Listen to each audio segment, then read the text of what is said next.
Welcome back to another episode of the Top Dogs podcast here on the Field of 68 Media Network. My name is Rob Doster, and I have with me today one of the best dressed guys that you're going to see covering college basketball and the best hair you will find anywhere covering the sport that we all love, the one and only Jeff Borzello from ESPN.com. Jeff, it's great to see you. It's not great to see that ball over your left shoulder, but it is what it is. I guess I got to deal with it.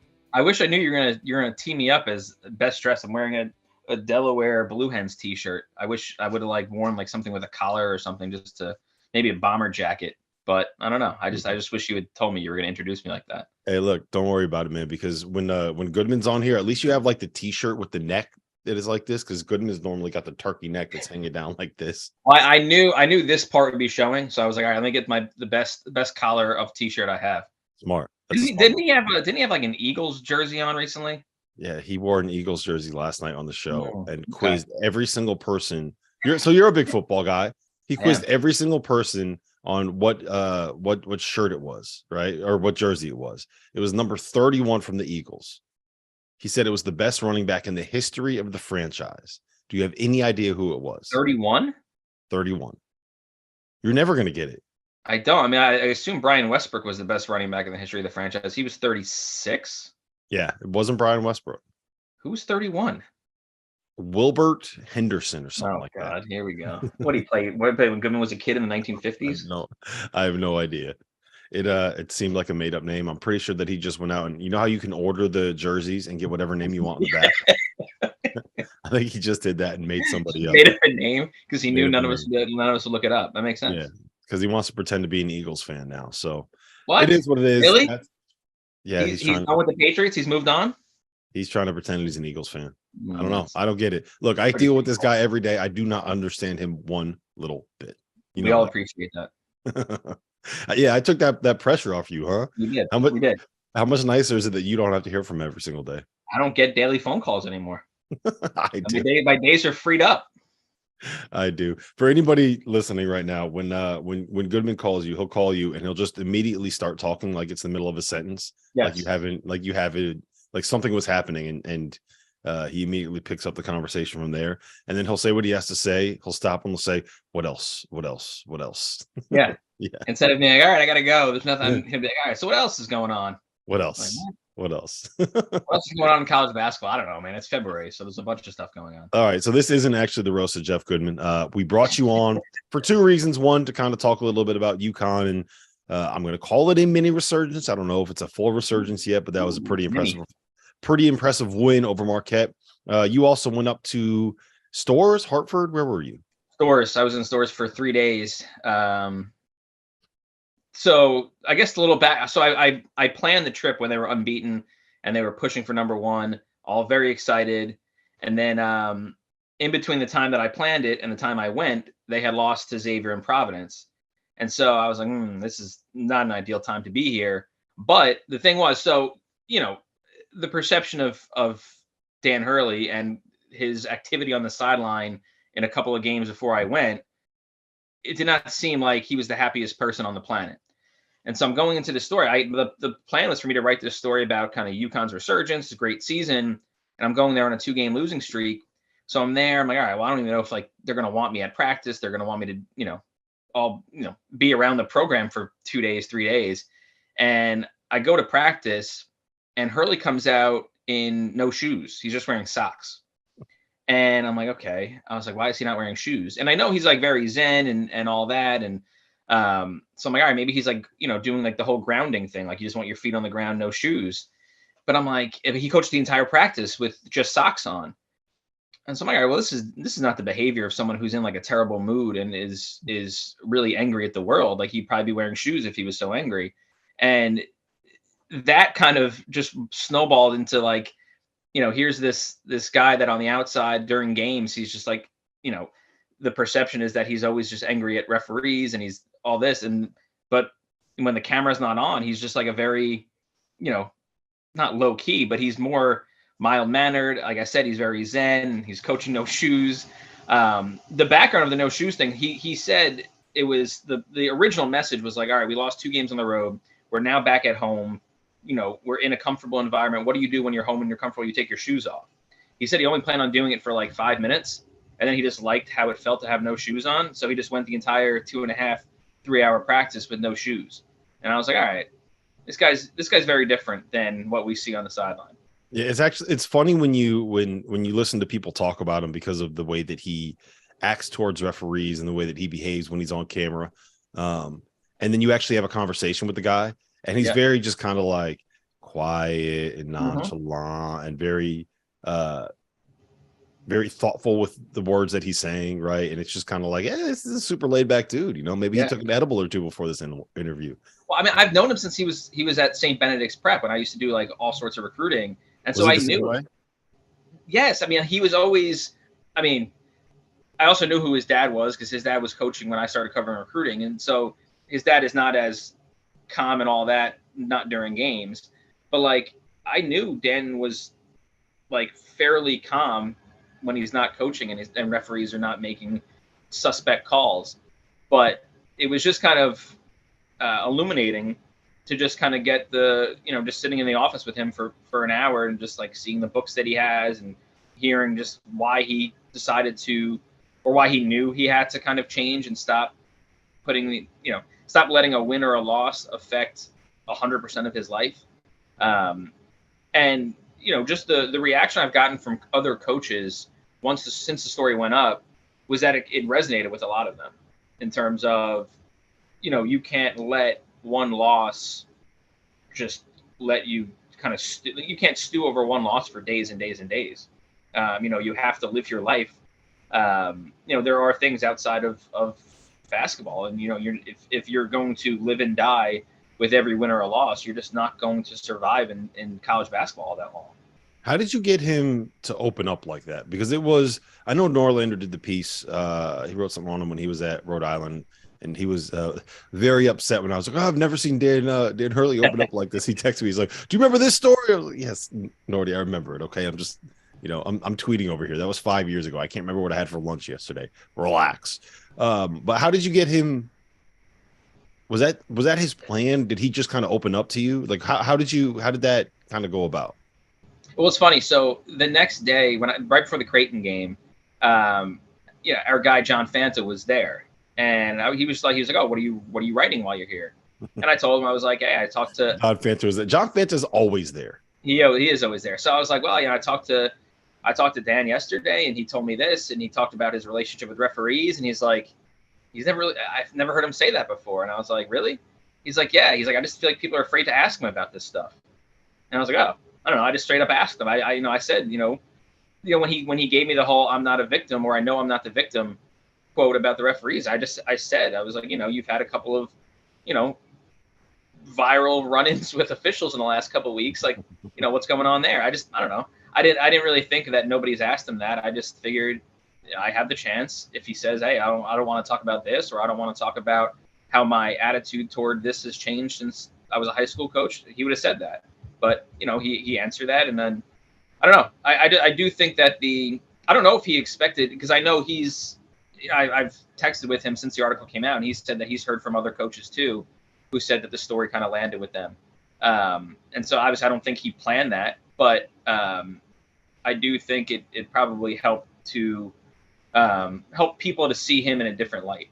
Yeah, the biggest thing for me was he was talking a little bit about, the anxiety that goes into it, and the stress that he deals with being like, look, he's super competitive. It's probably like the kind of thing where he's competitive to a fault, right? Yeah. Which is, I mean, you want that in an athlete and someone playing some of these games, but that can be something that can kind of weigh on you. Actually, my favorite transition that you had in the story was you were talking about like one of the books that he had on his desk, and it was like I can't remember the title of it. It was like how to turn self-doubt into self-belief or something along those lines. Like that, yeah. And the immediate next line was Dan Hurley showed up to practice without shoes. But quick backstory on that. That's not the first time that he's done that. We had I think it was Tyrese Martin on here, and I asked him what was the craziest thing you've seen Dan Hurley do in a game, and he goes, yeah, he used to come to practice with just socks on. So like this is a thing. This is a thing that he does, coaching socks.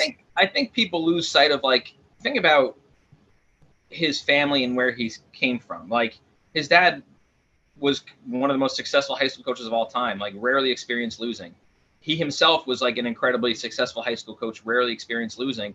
And then he goes to college and I think obviously his first job was Wagner. Mm-hmm. And it was like, they lost a ton of games. I mean, that's a huge kind of transition when you're, the guy that you model your coaching career after rarely loses. You've rarely experienced losing, and then suddenly you're losing every game. And it's just, I mean, that's an adjustment. And so you can kind of see how one can kind of get consumed by, we're never going to win another game, or, this loss is the worst day of my life, that sort of thing. Yeah. And, when he got to Rhode Island, they got their brains beat in at the start. Yeah. They ended up building that thing up. 6 years later, they were a 7 seed. They were 7 seed when they played Trae Young. Yeah. 7 seed. Same thing at UConn. You can kind of see that trajectory growing a little bit. So let's start with this. Big picture, you cover recruiting. You're from the Northeast. You know what UConn's history Grew is. up a UConn fan. Yeah. So you got a sense of like what this program is and what it means to people in this area. And you also have a sense of kind of what the perception of it is nationally. So how do people kind of view where UConn is right now? How do they view where it's trending? Because my personal feelings are, I think that they are somewhere in like the top 15 range in the country, like top 15, top 20. And that if you just look at how it's growing, it's not like there's no hills and valleys, right? It's mostly just an upward trajectory. And I'm very excited to see where this thing can go if he keeps recruiting the way he's recruiting, keeps getting the guys that he's getting. I mean, Stephen Castle's coming in. Who's the kid from Baltimore? The lefty. Solo Ball. Yeah. Solo Ball's coming in. Like, so I'm excited about where this program's trending. I think it's going in the right direction. I don't know how anyone can be complaining about this. Is that how UConn is kind of viewed? Where do you stand? Yeah, I think that's accurate. And I think I didn't realize this. So in the story, I wrote that UConn's not like a classic blue blood. And they're not, but there was some reaction from UConn Twitter that, like, what more do they have to do to be a blue blood? But I think the difference between them and, your Dukes, Carolinas, Kansas, Kentucky's, like, those aren't easy jobs. Like, no job is easy, but like those jobs are built to win really quickly. Obviously, Shire and Hubert Davis, it hasn't been, a seamless transition, but those jobs are built to win. You're expected to win 25, 30 games immediately. UConn's a little different. I mean, they didn't have a practice facility until, 9 years ago? It's not in a talent-rich area. And so I just think that it's hard. I mean, it's not easy to win there. I don't think anybody can just walk into UConn and win 25 games off the bat. And so but I do think it's probably in the top 15, top 20 range. I think it's good that Hurley has become a little bit more open to the transfer portal.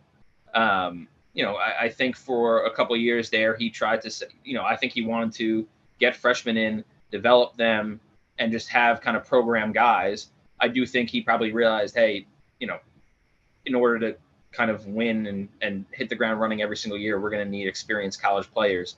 But the recruiting class next year is really, really good. I do think that the success they've had with a couple of transfers, and they're going to go back into the portal this spring for somebody. Jordan Hawkins is probably going to be a first roundish pick. Sonogo is going to compete for Big East Player of the Year. I think that the momentum, like you said, I think it's clearly on an upward trajectory, and I think a lot of it has to do with the individual players. I think it has to do with the winning. I mean, this is the best team per Ken Palm that they're going to have in since like the Calhoun days. And so I think it's hard to say that the momentum is not going anywhere but up. Yeah. Yeah, I get frustrated. You're not in the weeds on UConn Twitter. Like I've kind of ended up in the weeds on UConn Twitter, but like anytime that there's a set that doesn't work or they have like a bad 4-minute stretch, there's just all these different accounts that come out saying, oh, we got to get rid of Hurley. He's not the guy. Fuck. I'm just like, do you remember 4 years ago when you didn't care? Right? Do you remember 4 years ago when they were under 500? The attendance was like, I mean, the early Hurley days, the late Ollie days. I mean, it was not good. And now it's the Gample's packed, and I'm assuming the XL Center's packed. I wasn't there, but the fan base is rejuvenated. That's a good word to put it. Rejuvenated. They care. Like that's the big thing is you care. Like right. No one 5 years ago, no one would have been complaining about anything. Right. No one would have been saying we got to fire this guy, we got to fire that guy. They would have been like, UConn lost again. All right, let me go find out what's on Netflix. Let me go see what's streaming on HBO Max. Mm-hmm. So I mean, you want your family, if you're Dan Hurley, you probably don't want to go on Twitter and see people complaining about every set you run, but you want people to be passionate about you. I think that's a good sign. Yeah, you gotta you gotta be able to compartmentalize that. You can't Yes. you can't look at the critics, man. It's just you lose your mind if you do. So you mentioned we talked about the Marquette game, right? I'm kind of torn on how I feel about this because on the one hand, it was nice to see them actually show up and play. On the other Yeah. hand, I think that the way that the score line looks has a lot to do with the fact that UConn had one of those games where they just didn't miss, and Marquette had one of those games where two of their three best players were saddled with 2 fouls in like the first 5 minutes of the game. And when you do that in front of 16,000 people in the XL Center, like sometimes you're going to get run out the gym. Yeah, I mean, I think it was. I mean, I think the biggest thing for me was, Marquette has thrived in Big East play at least on just they crush you in the turnover battle. They force a lot and they don't turn it over at all. Now, the final numbers against UConn, they had a pretty big edge. But in the first half, when UConn built that lead, I think the halftime numbers were like UConn had 7 turnovers and Marquette had 5 or something like that. I think points off turnovers were even at halftime. And I mean, when UConn's up by 16, 18, it doesn't really matter what Marquette's going to do in the second half. UConn's probably not going to blow that lead given the way they were playing, the way they were shooting. So I think that was pretty big, given that in some of those losses, they had pretty severe turnover issues. But I mean, I think, and I'm not breaking news by saying this, but like I think the play of Tristan Newton has been pretty enormous over this late run. Really going out on a ledge there, huh? The guy that had like 20 in 3 straight games. Right. Well, I'm saying like you're saying he got better when they were losing. It's not. They don't have a ton of guys that are take Borzello. That's what I'm going to start calling you from now. They're not going to break down guys off the bounce. Like they don't have a ton of guys that will do that. So a lot of it is, Jordan Hawkins is going to have to play well, but he played well in some of those losses too. He had 30 something against, what was it, St. John's? So like he needs other guys to do stuff. Sonogo needs other guys to do stuff. And Newton has been that, in that 5 or 6 game lull that they had, his numbers, he was averaging 6 points and 3 assists a game.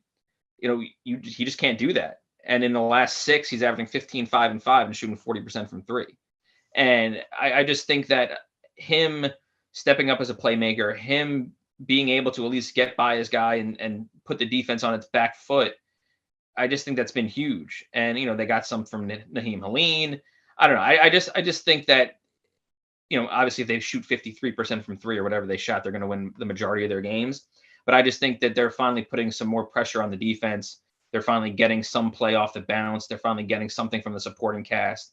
And 3 of their 4 wins in this little stretch have been against subpar competition. But I don't know. The first half they played against Marquette was the best I've seen since the run in Portland. So I'd be optimistic moving forward about their chances. Yeah, it's a lot of it's Tristan Newton. To me, a lot of it is that they're kind of figuring out how to make Andre Jackson work. I don't know how much you paid attention to what I've said about him, but it's to Very me little. I don't really pay attention to you. Yeah, it's smart. Just kidding.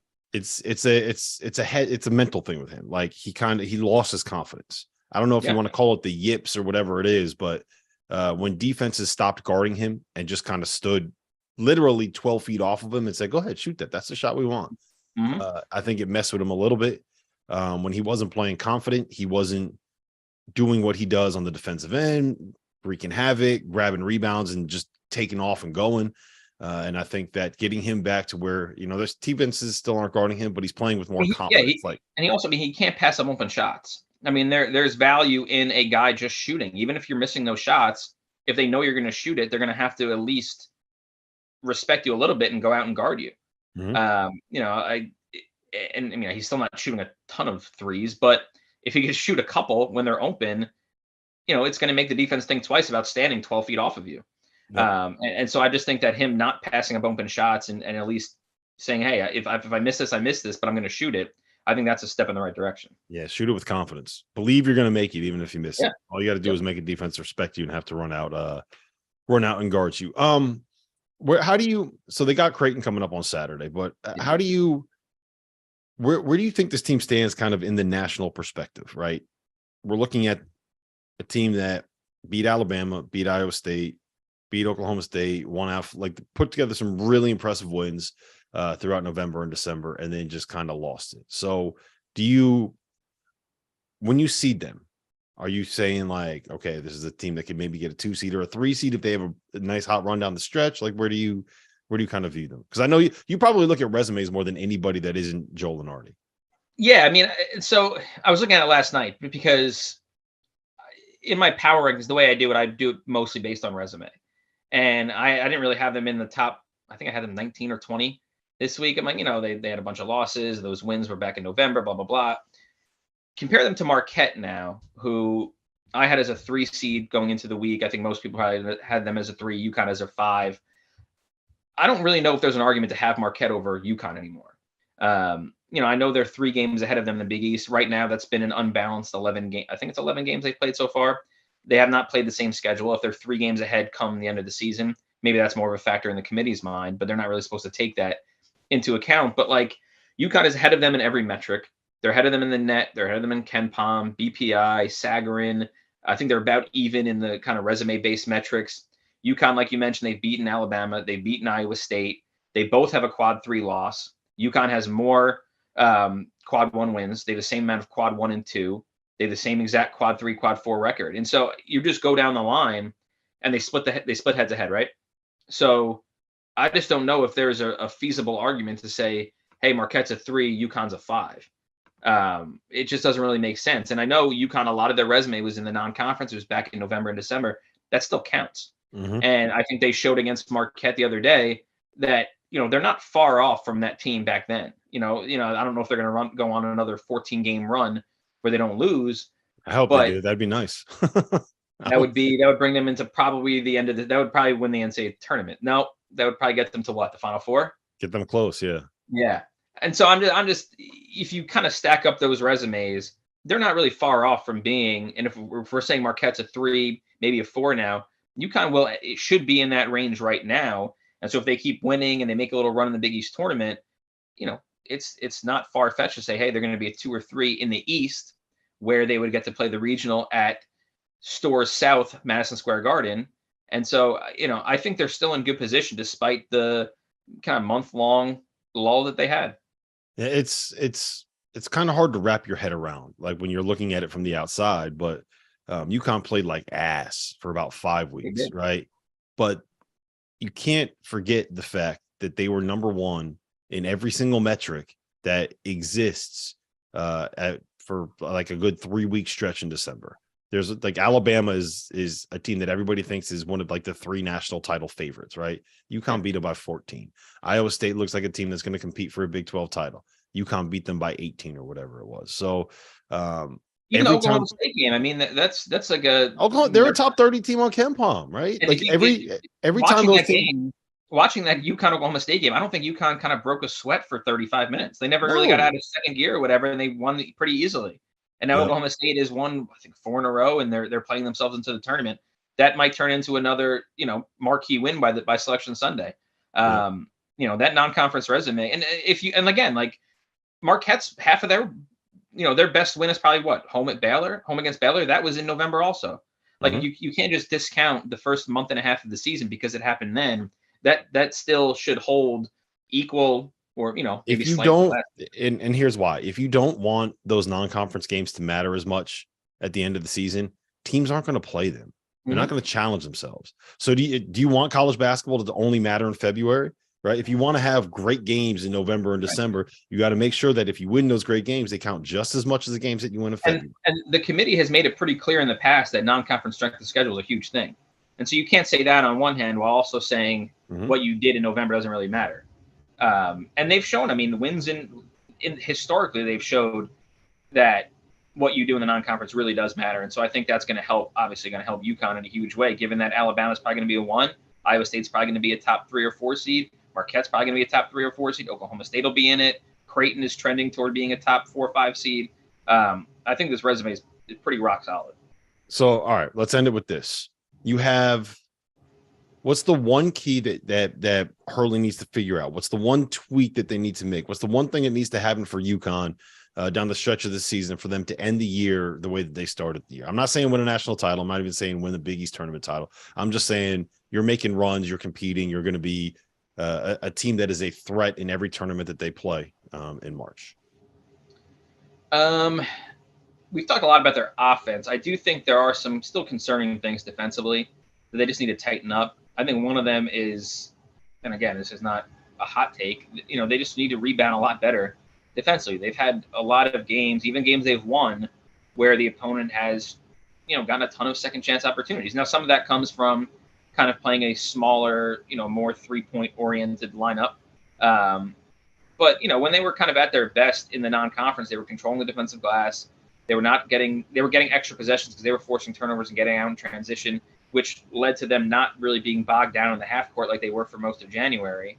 So I just think that's probably the biggest thing, is kind of just, shoring up their defensive rebounding, maybe forcing a few more turnovers so you don't have to play 60 possessions in the half court, and just kind of get out and run and use your edge and athleticism and quickness and get a little bit more space for your 3-point shooters. Yeah, for me, it's 3 things. 1, keep Tristan Newton hot. Yeah. 2, make sure that's not a tweak, though. That's not a tweak. It's not a tweak, but it's something that they need to do. 2 is keep playing Naheem Aline. What was it, 22 minutes, 25, whatever it is. Like, get him going, 3-and-D guy. And 3, make sure Andre Jackson is still playing the way that he's playing. You want to talk about turnovers, get defensive rebounds, he's the guy that can create transition for all those opportunities. So, all right, Jeffrey, I appreciate the time, sir. I'll let you go. Make sure you like, rate, review, subscribe, do all those good things. Make me happy as a podcaster. I'll see you at the Garden, Big East tournament. I'll be there. All right. See you there, buddy.